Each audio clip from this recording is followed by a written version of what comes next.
Good afternoon. It's Wednesday, March 16th, 2011. I'm Eric Shiner with Right Now on CNSNews.com. The resolution will be televised, especially the continuing resolution, which was televised and it passed, funding the federal government through April 8th, but in a move that some say was almost a cinematic experience. 54 House Republicans voted against the continuing resolution because it permitted funding for Obamacare and Planned Parenthood.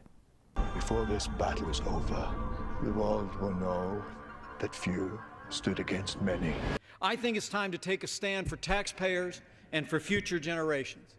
And I will not vote for the short-term continuing resolution that is coming to the floor of the House today to make that statement. Things don't change in Washington until they have to. Expired. It's time to pick a fight. Do you think that perhaps Pence's address was inspired by? Yeah, probably not. But the CR did pass Tuesday afternoon by a vote of 271 to 158.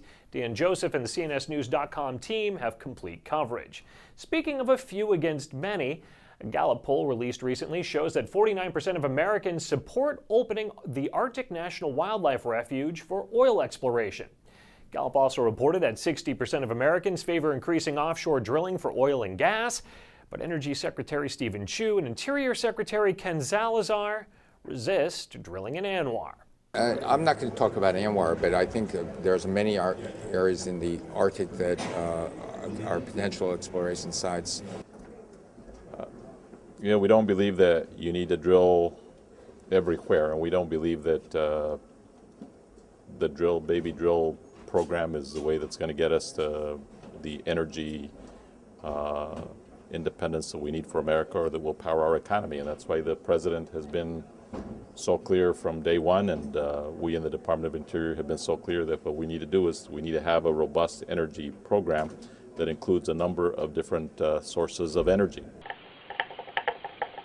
Now, I don't think that's one of the proposals that's being looked at, although it does feel like it when I'm pumping gas. Nicholas Ballasy has the details in his story. There's been a lot of coverage of recall petition efforts that are underway for Wisconsin Governor Scott Walker. That's after his efforts to get voter referendum approval for state employee raises above the Consumer Price Index, and also asking for greater union contributions to pension and health care plans. But what happens if you decide you want to run your budget the other way and raise taxes?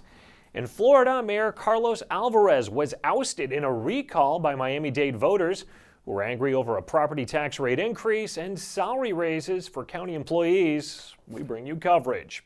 If you need to recall any of the information of the day, well, don't worry, it's all right here. Just click around and get informed right now on CNSNews.com.